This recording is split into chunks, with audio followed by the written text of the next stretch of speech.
అసలు మొట్టమొదట అనుగ్రహించింది ఒక బోయవాణ్ణి. వెంకటేశ్వర స్వామి వారికి చామదుంపలు తేనెలో పెట్టి పెట్టి ధన్యత పొందినవాడు ఆయన. ఒక రోజున చామదుంపలన్నిటినీ ఉడికించి మెత్తగా అయిపోయాయని చూసి తేనె పట్టుకొచ్చి దోణిలో పోయివే పట్టుకెడతాను వెంకటేశ్వరుడికి అన్నాడు. ఆవిడ చూసింది తేనె అయిపోయిందండి భార్య. ఆయన అన్నాడు, రా మన ఇద్దరం వెళ్ళి తేనె పట్టుకొద్దాం. పక్కన కొడుకుని పిలిచి అన్నాడు, రే నువ్వు ఈ చామదుంపలు జాగ్రత్తగా చూస్తుండు, నేను అమ్మ వెళ్ళి తేనె పట్టుకొస్తాను. అలాగే నాన్నగారండి అన్నాడు. వాడు కూర్చున్నాడు. బోయవాడు భార్య పక్కన ఉన్న అరణ్యంలోకి వెళ్ళారు తేనె కోసం. చేసి తేనె పట్టుకుని వచ్చాడు ఆయన వెంకటేశ్వరుడితో కలిసి తింటాడు. అందుకని ఆ తేనె పట్టుకుని వచ్చే లోపల ఈ పిల్లవాడికి ఆకలేసింది. వీడికి ఏమిటి అలవాటు, నాన్నగారు రోజు అక్కడ పెట్టి తినొస్తారు, అప్పుడే మనకి పెడతారు. కాబట్టి అక్కడికెక్కడికో వెళ్ళి పెట్టడం ఎందుకు, నాన్నగారు ఈ చెట్టేగా వెంకటేశ్వర స్వామి అంటుంటారు, కాబట్టి ఇక్కడ పెట్టేస్తే అయిపోదేంటి. ఈ పిల్లవాడు నమ్మాడు, ఉన్నాడు అక్కడ ఈశ్వరుడని.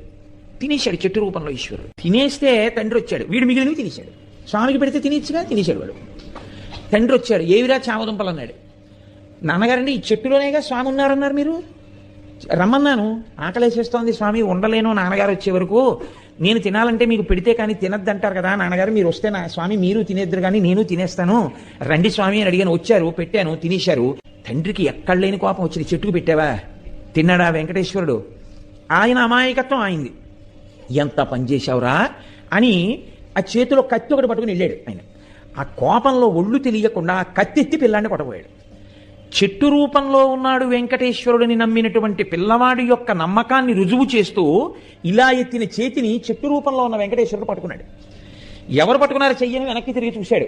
చతుర్భుజుడైనటువంటి స్వామి